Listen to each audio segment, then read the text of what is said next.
Well, I think this is a great panel that we have. We have a biblical reference, David against Goliath, and I think the type of fight that these two gentlemen have sought is a fight of biblical proportions. And so we'd like to start off. Maybe I'll do a very quick introduction about our two distinguished guests on the panel. Mudassir, Stanford graduate, also I would say several-time entrepreneur, having been around in the Web 1.0, and something that maybe doesn't show up typically in his profile. He actually bought a business in Armenia and then sold it again during Web 1.0 as a way to quickly expand the tech talent base.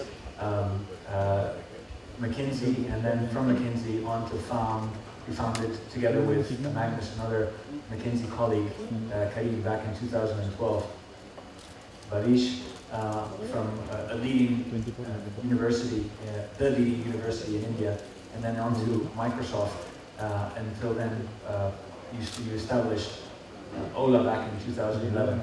And I think what you were telling me before, something that people don't know is the initial equity was a travel. The interesting story is that when I started off, I was just 24 years out of college. I was trying to graduate studies from my school. And my parents, in middle class India, who don't really like their son starting off. When we get married. So they thought I might actually become a travel agent because this whole cab business was not a sexy thing back then. So I had a lot of hard time convincing them that I'm a technology company, not a travel agent. Well, thank you. So now we'll talk a little bit about starting off. What is that struggle when you start that type of a business? I think maybe I'll let gentlemen talk about those initial days. How hard was it? And we've talked in the previous panels about opportunities, risk, and passion, and the need to have passion to continue through the struggle. So, hello everyone. Thanks, Alvaro, for inviting us. I think when we in 2011 is really when the genesis of Careem happened. Both me and Magnus, the two co-founders, we were consultants, and we were mostly based in the UAE, Dubai and Abu Dhabi, and we were traveling the region. The consulting routines, every Sunday morning you're on a flight to a Riyadh or a Jeddah, and you're coming back Wednesday evening. We were doing that routine for a while. And two things happened in 2011 that triggered us to think of starting something of our own. And for Magnus, it was the fact that he had a brain surgery, and he had a bleeding in his brain. And he was told that there's a 15% chance that he will not make it. So alhamdulillah, he made it. He calls himself Magnus 2.0 now. And he came out basically saying, I'm going to build a legacy, and I'm going to build it here in the Middle East. This is where his wife is from. Himself is Swedish. So he came out with that realization that he wants to build something big. For me, it was less dramatic and less life-threatening. It was an experience where my consulting firm, McKinsey, they said, go and open an office in Pakistan, which is where I'm from. And when I went there, I was looking for billion-dollar businesses that McKinsey could serve in Pakistan. And I realized that in 200 million people, many companies that existed, there was only one business that was worth $1 billion. And I was actually quite embarrassed and sad and shocked that at 200 million people have only produced $1 billion business. And the $1 billion mark is just a number. But the idea was, let's build something big from the region and show the rest of the world that we can build it. And then when we met, we didn't know what to do. And we said, let's build something big. But we started with a problem. And we started with a problem that we as consultants were facing, which was how do we get from point A to point B reliably when we travel. So at the beginning, it was a corporate service. We went to some of the consulting firms, gave them a web-based interface, make a booking from point A to point B at a particular time in the future. And I remember the struggles. We started the 1st of Ramadan 2012. That's why the name Ramadan Careem to some extent as well. And we said we launched the service in 6 weeks. When we launched in 6 weeks from the day of starting, nothing was ready. There was no technology other than a website. So when you would go to the website and say, I want a car from point A to point B, there would be an email that would be sent to a phone that would start buzzing in the office. And every time the phone buzzed, and the phone would buzz at 3 a.m., at 2 a.m., at 5 p.m., we would have a list of drivers, who we call captains now, that we would start calling. Can you please do this? Can you please do this?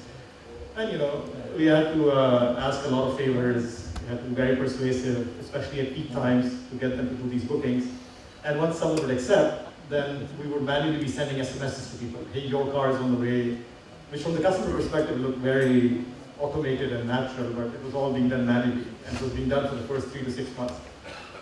And there was no call center in the beginning, so we were the call center, and that same phone that was buzzing when there was a booking would buzz when someone would call as well. And we would take shifts of manning the call center at night. And I remember both our wives, they kicked us out of the room and said, you're not sleeping because your phone keeps on buzzing. And at 3 a.m. someone calls you and says, what's the price of the Dubai Abu Dhabi booking, and I need a booking 2 weeks from now. And you're calling at 3 a.m. to understand or to make a booking 3 weeks from now. So there were a lot of, we did things ourselves. I did a few bookings myself, similar to Bhavish. When I told my parents I'm thinking of doing this, they were like, you're becoming a taxi driver? This is what you went to school for? And I did a few trips in the beginning because there were times that all the 20 drivers were busy, and then we had to go and do the bookings ourselves. I'm not a good rated captain, so I stopped doing it. I got very poor ratings. I think my average rating is probably 3.5, which is below the level that we block our captains on. And then I think in 2013, competition came to the market, right? And then this whole thing became, how do you compete? Every investor, even though we were fine, we were solving a local problem, we were growing, but investors were obsessed with this big behemoth that is in the market, and they would try to steal our captains, and we would have to keep them somehow and keep the customers. We'll talk more about that in a bit, but really, you do things manually at the beginning, and we did a lot of them, a lot of sleepless nights, a lot of driving cars ourselves to make sure that the business takes off. So how was managing that travel agency that people thought you were building out at the beginning, Bhavish? Actually, Mudassir, we had a very similar story. Maybe it's that the markets are too similar. This is my first time in Dubai. As soon as I landed, I felt like I'm in a better version of India. Salman Khan and Katrina Kaif greeted me at the airport. It was just like home.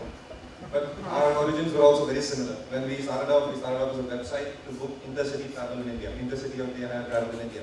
And there used to be my phone number over there on the website. People used to call me in the middle of the night. Luckily, I was not married back then. So my wife, who was my girlfriend back then, she had no big reason to complain. But till today, I get calls from people, okay, sir, can I get a taxi? And I then redirect them to our app now. But the origins are always so first principles and small. I'm a first generation entrepreneur. So the origins always are very grounded, and you grow from that. And I think the fact that we've grown from very local Indian insights and from the ground helps us even today when we compete very strongly and successfully against global competition. Because I believe in these kind of emerging markets especially, the dynamics are very, very unique. If you look at India, the car ownership is very, very low. And globally in Western markets, there's this narrative of disruption of car ownership and the young people not buying new cars. In India, nobody anyways owns a car. The car ownership is less than 5%. In the West, it's upwards of 50%. And you'll be surprised to know the statistics. There are just cumulative active cars in India, only 30 million. That's how many cars China sells in 18 months. So India is not a China. India is India. Large population, very important need for transportation because the public infrastructure is very bad. And the opportunity for Ola is to leapfrog into that future, just leapfrog the entire country and mobility needs into that future. But the kind of business model that we built out will be very different from what we see in the West. And where Ola has gotten today is just a transition point between where we will get to long term as we localize the business model more and more.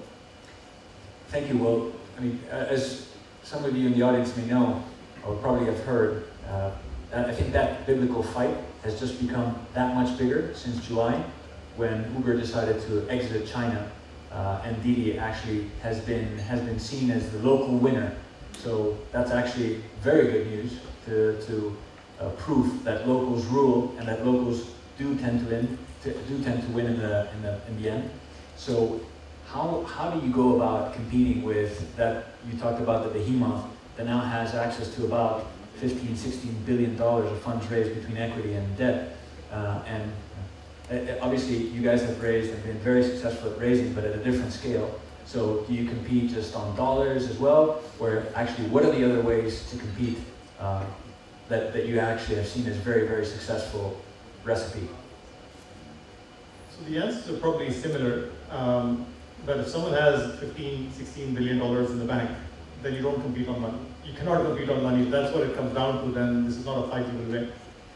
So I think you really have to compete on understanding and solving local problems. And when we started, we were not doing what they are doing, right? We were solving a local problem, which was transport for business people that are traveling.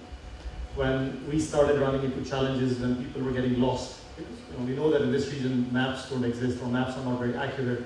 We're not on the priority list for Google to fix their Google Maps of this region.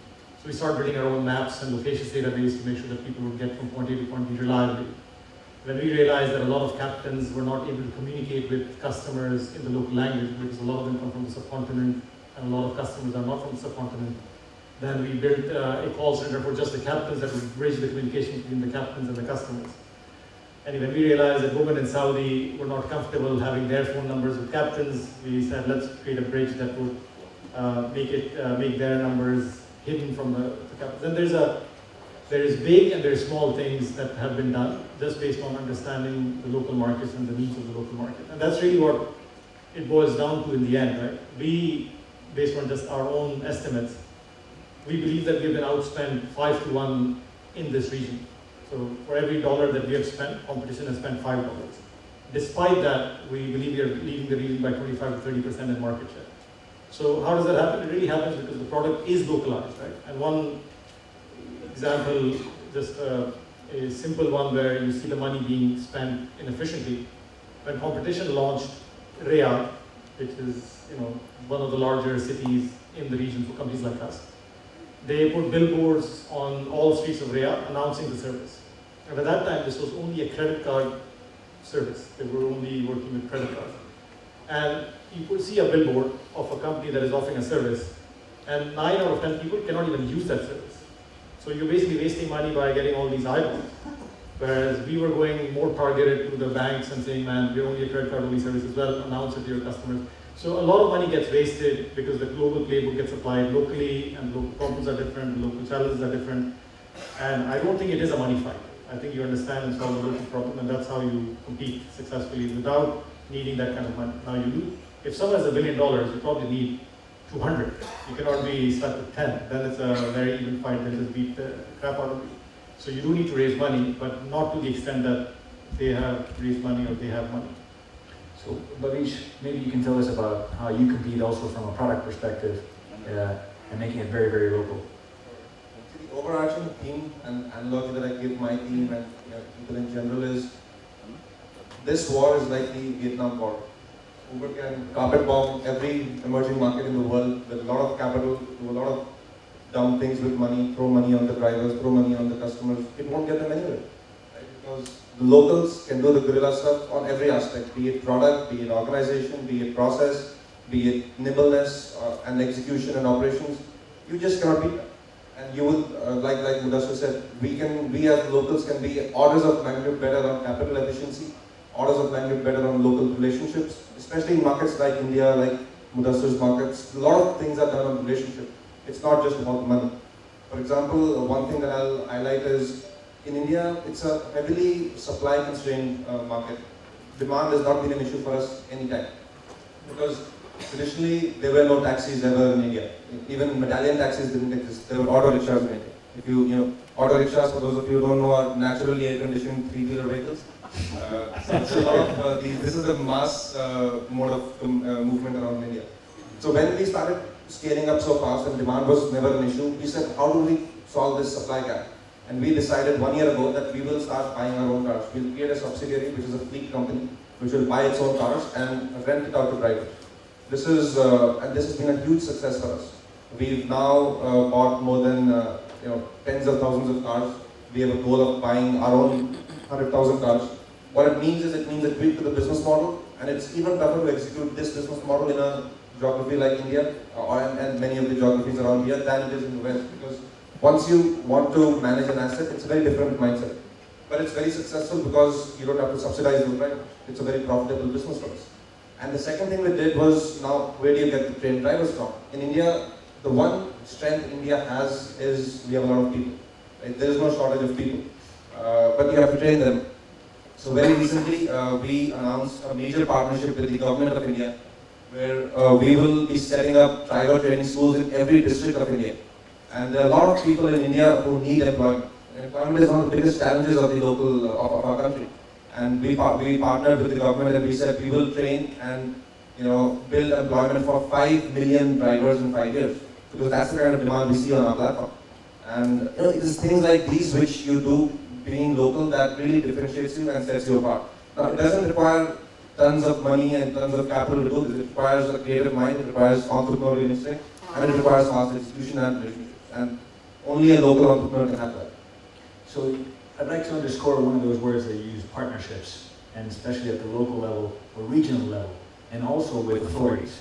So let's talk about a little bit about how you guys see partnerships as a tool to win against that global competitor, both on the commercial side but also on the regulatory side. So I think if you just take a step back, right? How do you compete? And I think to just compete with the first question, there are 4 things that you compete on in our view. One is being a local product that has the local insights and leverages those insights. Second is regulatory and partnerships, and let's go through that in detail. The third is just they're going very deep in the markets operationally and making sure that you're doing the difficult things that competition will not be able to do or will not be able to pull off. And the last is just building an amazing team. If your competition, which is in 500 cities, you're not going to get an amazing person leading Dubai for you, because that person is nobody in that organization. But a person leading Dubai, Careem, is like one of the top guys at Careem, right? You're not going to be able to try to track people. But on the point on partnerships and on regulatory relationships, so number one, I think we are much better connected locally than competition is. Just based on the investors that we have, based on us all being here, based on advisors that are on board. So that automatically opens doors that are difficult to open elsewhere. And second, once you have those doors open, we can be so much more flexible than competition in working with those partners. When you go to Emirates Airlines and say we want to partner with you, you cannot give them a template that this is my global template for partnership, this is the only way I'll work. Emirates Airlines says, just get out of the room, right? I'm Emirates Airlines and this is the way I want to work. I'm the Dubai government and this is the way I want to work. So, big organizations here will have their own needs and requirements and templates for partnership, and you will have to comply with those requirements versus a global template that you may have developed in San Francisco and you're trying to carpet bomb the region with.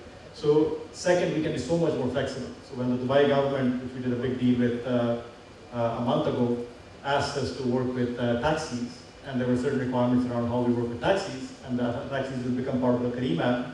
It was there's a process to now integrate taxis in the Careem app, and there were some requirements around service levels and others, which we said we will comply with and we'll make happen, whereas those are not things that are easy for others to do. So I think the second is really, being flexible and working with the partners and making sure that those things can be done. And last, I think fundamentally the governance principles are a bit different, right? We know that the region has certain intrinsic need for securing people and safety. So when the government of Saudi or the Ministry of Interior in Saudi says, I want you to host data locally in Saudi, then yeah, sure, makes a ton of sense. And this is how other things work in Saudi as well, and we're able to comply, whereas others struggle based on global principles and guidelines they have. So I think, when I take a step back and look at how do we compete, it's, the battle is ours to lose versus theirs to win. They are severely handicapped on multiple dimensions, including partnerships. A lot of things common. As an overarching team, we believe in not really disrupting but creating. And we believe in India the opportunity is actually a creative opportunity, not a disruptive opportunity. Because just nothing exists. There is no car ownership. There are no roads. People don't have any other option. So it's a creative opportunity. And that's a philosophy we use in all of our partnerships, be it especially with the government, or be it with car manufacturers in India, or be it with other partnerships in India. And if you go in with that mindset, and because you're a local entrepreneur, you can appreciate the need for that mindset, so many different doors open up, especially with the government. Our engagement with the government at the national level, at the state level, at the city level, is probably a 10x level higher than what our competition has. And an example I will take is, I refer to the auto rickshaws in India. We have worked with auto rickshaws from day one. And in every city in India, we're in 100 cities, you can book an auto rickshaw. Now that's the reason we don't have any big strikes against us, because we work with the auto rickshaws. And the city governments like us because of that. We have a very strong seat at the table with them when policy is being formulated. And policy in emerging markets is not done by leverage against the government. It's done by understanding the government's pain points and being part of those solutions. So that's a core philosophy for us. When we think of OEMs and car manufacturers, we don't really go and say, oh, we're going to do autonomous and it's going to kill you guys and all that. We believe that we can partner and create the next wave of car ownership in India. A different kind of a car, shared mobility ownership in India. Today, we are responsible for more than 10% of annual sales of our car manufacturers in India. And they see that as they could see that as a threat, but because we go to them with a mindset of how can we take this to the next level, they actually see that as an opportunity and work very closely with us. We recently announced a very big partnership with Mahindra and Mahindra, from leading car manufacturers locally. We've had a very close relationship with Tata Motors. Ratan Tata is an investor in us in his personal capacity. So we've had very good, deep relationships, predominantly because we want to work with them and take the market forward. Gentlemen, you both talked about building or creating a great institution, a great place to work. And that's obviously goes to the bottom line of being able to attract great talent from other great institutions such as Google. So what is the recipe there? How do you use that tool set to compete as well? But how are you building that great institution? Sure. See, I think what has worked for us is the fact that we are a very mission-driven company. And great people work for a great mission and a very clear objective. That people don't really work for just the paycheck that comes at the end or the equity upside in the IPO, etc. Every day they should feel really excited about what we are trying to do. And at Ola, our mission is to build mobility for 1 billion Indians. And like I said, mobility doesn't exist in India. A lot of the urban population also doesn't have access to proper mobility solutions. And when somebody sees this mission and makes this mission his own for the next few years, that's when a good fit between an employee and the company happens. And that's actually a core focus for me when I hire. And the best people really work for that core mission. So again, quite a lot of similarities. And when we started with the objective to build a legacy and build something big in the region. So our mission is to simplify the lives of people in this region and build an awesome organization that inspires. We're a bit sad when we look at the region today and don't see corporate institutions that have been built so easily in other parts of the world. And Magnus is from Sweden, and I often joke with him that you're a country of 4 million people, but you've produced an Ericsson, you've produced a Volvo, you've produced an IKEA, and we have, in some parts of the region, we have like 90 million people in Egypt, 200 million people in Pakistan, and we have not been as prolific, to say the least, in building these type of institutions. So our mission at Careem is to really build an institution that inspires. And we believe that if we are able to build that institution in the region, then many others will come. Because the trickle down of having a mass of people that have been through that experience, having made some money, having the role model and the confidence that we can do it, will start creating a lot more such institutions in the region. So with that kind of mission, and we also look for people that subscribe to that mission and make sure that they are the only people that come on board. So, while Fakhrani is sitting here in the front row, while comes from a very distinguished career at Google. He was the head of Google X in Middle East and Africa. And when Val came on board, many actually asked me, why would Val come to a small place like Careem when he was at Google X and was the head of Google X in Middle East and Africa? And I will let him describe maybe his story as well, but really the opportunity to build an institution in the region is too big to ignore. And many things have come together at the right place for Careem to be where it is today. We are looking at an opportunity that is just massive. We believe when we started, we thought the opportunity was a $5 to $6 billion market. Today, we believe the opportunity is $140 to $150 billion opportunity. And despite having grown 20-30% every month, which basically means we double every 3 to 4 months, we believe that we're less than 1% of the opportunity. Right? With less than 1% of the opportunity, there's a ton of headroom. We have a team that I would argue is one of the best teams in the region, that is one of the most mission-driven teams in the region, that is not working for money, that is working to build an institution in the region. And we have alhamdulillah investors and advisors that are happy to continue to invest in building this. So the opportunity is just too big to ignore. And I think with that kind of aspiration, you actually get the right people on board. You don't get the mercenaries. You get the real people that want to make an impact. And we've been successful in doing it with people like Weil and others. Mudassir, I want to remark on that point. You said three things. 100 to 150 billion opportunity in this region alone. Number two, you said you're doubling the business every 3 months or thereabouts. What does that mean in terms of employment? How do you see, you as a job creator, and obviously we'll speak to Bhavish as well along those lines.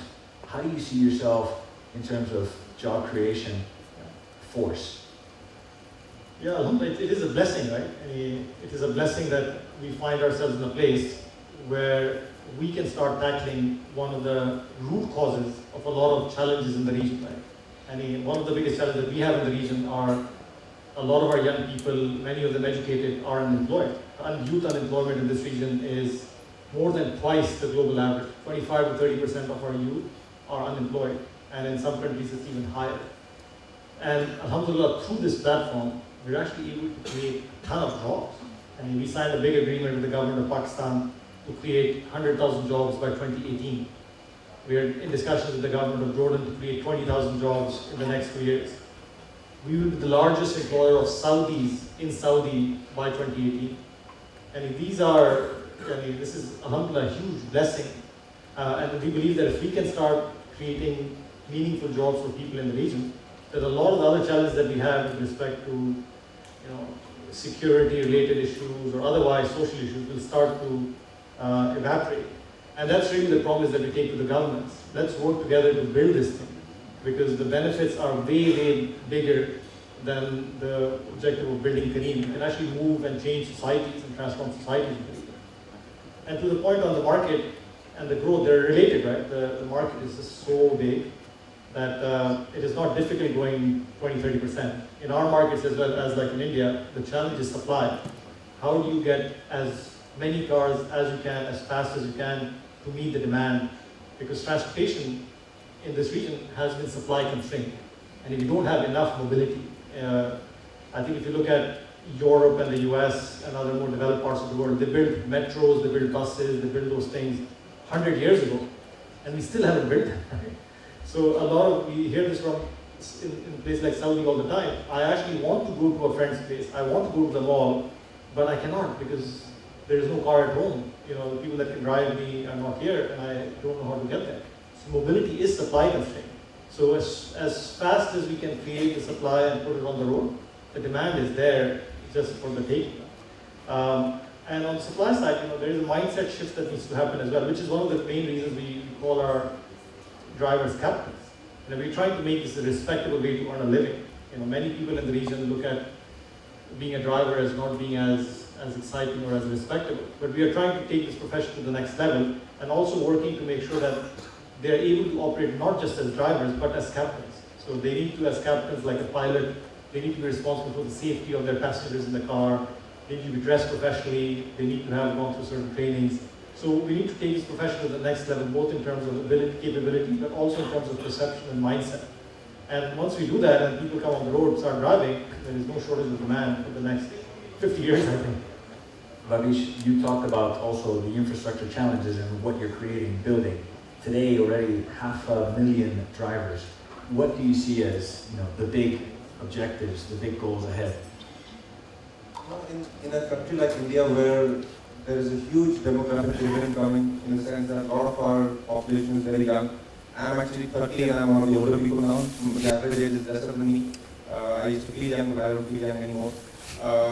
The biggest challenge for the country is jobs and skill development. And the Prime Minister has very clearly identified a mission for Skill India in his Indian vision. And no other company, you'll be surprised to know that one of the core pieces of that Skill India is training drivers. And we are a core partner for that, because we're already the second largest employer in the country behind the government.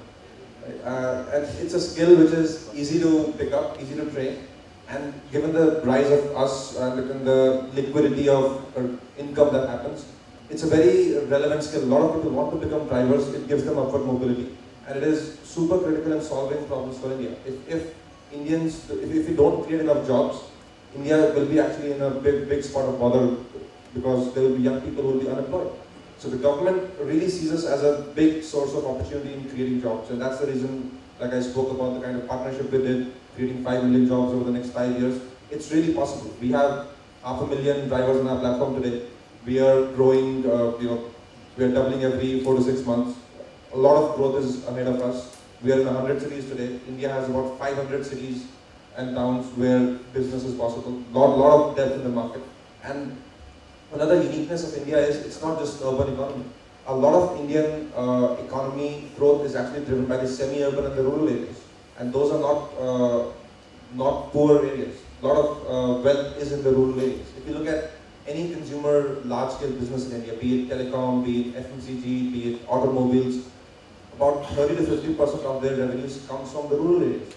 So we've recently started a big push towards how we can solve transportation problems in rural areas by employing people from those areas itself. So, if you think of all these things coming together, the center theme is how can Ola create a lot of jobs for Indians? How can Ola reduce congestion in the cities? And in doing so, how can we improve the pollution situation in our city, which is also a big theme in India these days. The pollution is just berserk, despite having very few cars on the road. Just all these things coming together is a very big opportunity for us to work with the government and solve and be part of the national solution to these issues. Thank you very much, Bhavish. Before we wrap up, I think we have maybe a little bit of time for Q&A, and I am cognizant of the fact that I'm sure there are a lot of questions. Just if we can have a show of hands for who wants questions so we can get the mics to you. But before we do that, ladies and gentlemen of the Middle East, in this room there are trillions of dollars. There are sovereign wealth funds sitting amongst us, institutional investors, family offices. These guys are changing the region, creating jobs and building local businesses for us from the region. Let's get behind them and invest.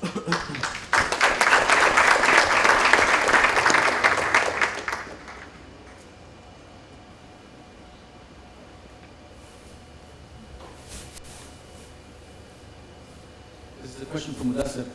I'm an avid user of Careem, and one of the initiatives that happened, that I saw happen, which touched me enormously in respect of what you're saying in terms of words, but I saw in actions, is during Ramadan when you were matching the tips for the drivers so that the drivers would get a payment from Careem in equivalent to the tips that the users were giving.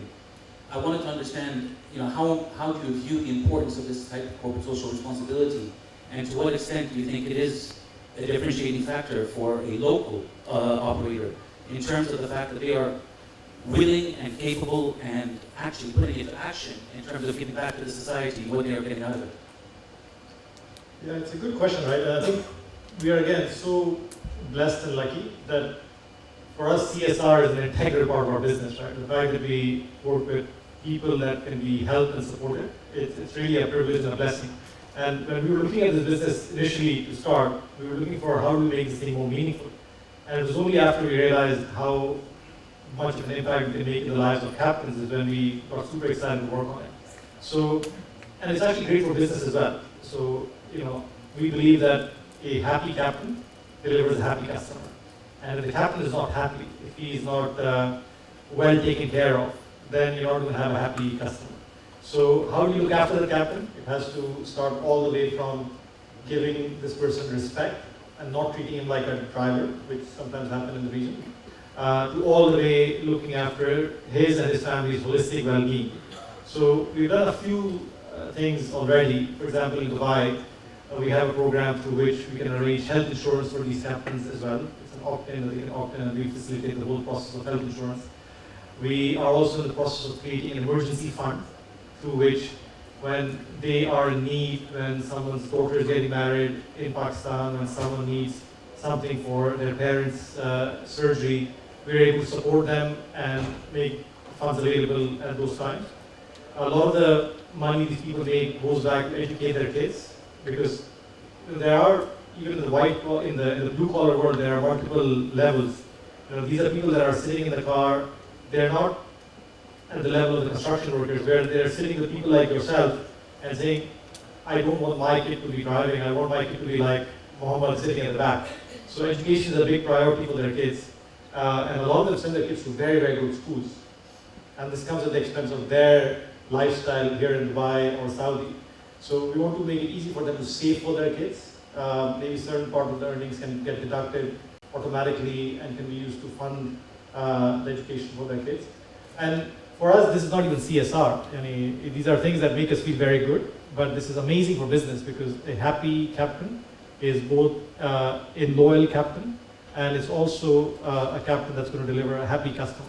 Because I'll tell you some crazy things that happened, right? When Uber competition first came to the market, they called all our captains in a room like this and they offered them 20,000 dirhams for the first month if they stopped working with us. This was the offer. Like, if we had managed to keep just a business relationship with these captains, then we would have been dead on day one, right? Because the moment that kind of offer goes out, everyone switches. You open the Careem app and you don't get a car and then you switch as well. So we managed to keep a lot of captains despite these attacks, just because the relationship went beyond a transaction and it was a loyal, long-lasting relationship. We have a question from a gentleman.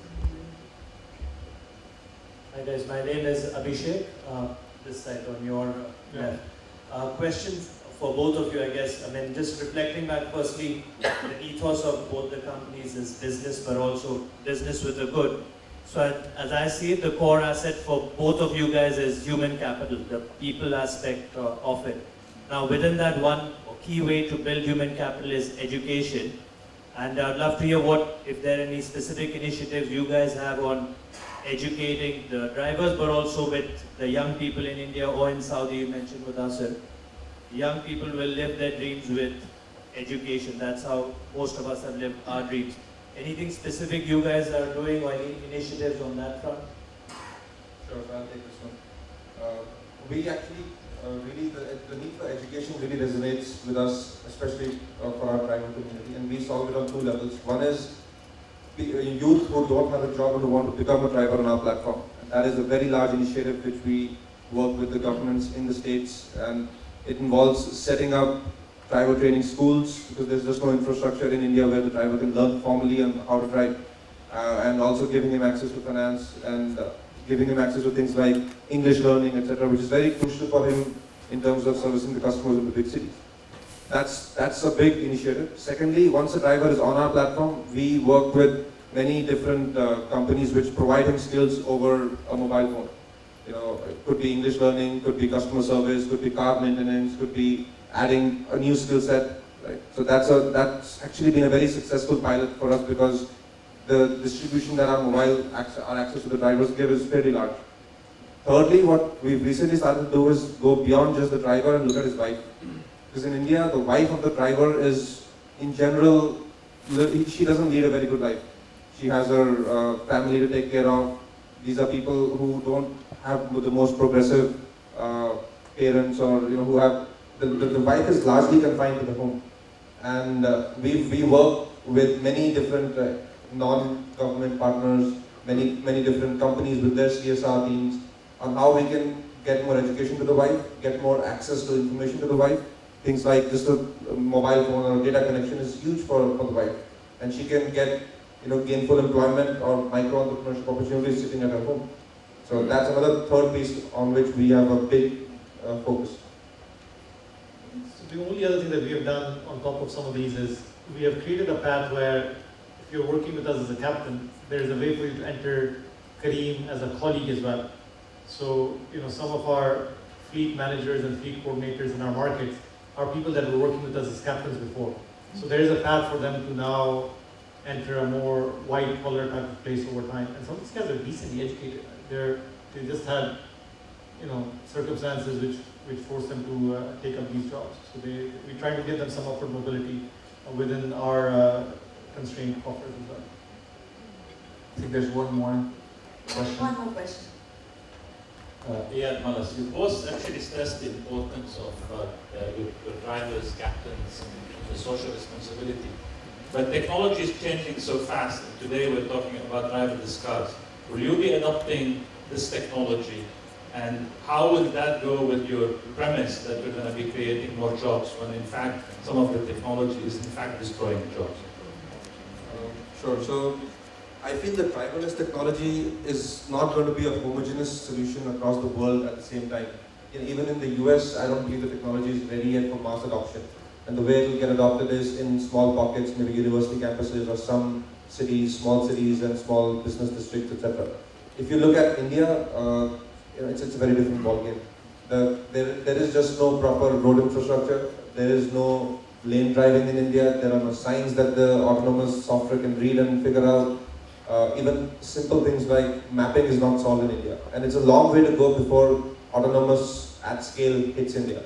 And I believe it'll evolve to a state where there will be features in a car where it is assisted autonomous driving for the driver, and that's actually better for all our drivers. And more drivers can come in, get a better car experience, the car helps him drive around, and safety is improved and all of that. But pure autonomous, I personally believe, is far out. Having said that, I think a few other technology changes that are happening in the mobility space in general are more relevant to a market like India. For example, electric technology will come to India much earlier than autonomous technology comes to India. Just because the benefits to society on pollution and those things are much more relevant in a country like India. And we would be investing very aggressively in those technologies soon for the Indian market. Yeah, I think share the view completely, and I think we live in a bubble in the Middle East, right? Dubai is not representative of the broader Middle East. So while a market like Dubai could seem like the one that adopts driverless technology quite quickly, and I believe they will. But outside of Dubai, it is very, very challenging to pull off based on the current state of infrastructure and the cost of labor as well, right? The labor costs are relatively lower than in developed markets. So it's going to take some time before we ramp up that labor curve, cost curve. So it's going to be a while until that happens in this region outside of maybe Dubai. Well, I think that's all the time that we have, just right on the buzzer. But I wanted to thank you. The main theme of this panel was how do we compete and will locals be able to win? You use the term carpet bombing despite the carpet bombing. And I think we've proved that being able to out-execute on the product basis, on product development, being able to build very strong local and international partnerships, and then building that great institution that people aspire to work with, other stakeholders such as your captains, but also being able to attract the best local talent, that's how the local guys will win. So I want to thank you very much. Thank you for taking part in our panel. And I'm not sure if now we hand it over to Mustafa.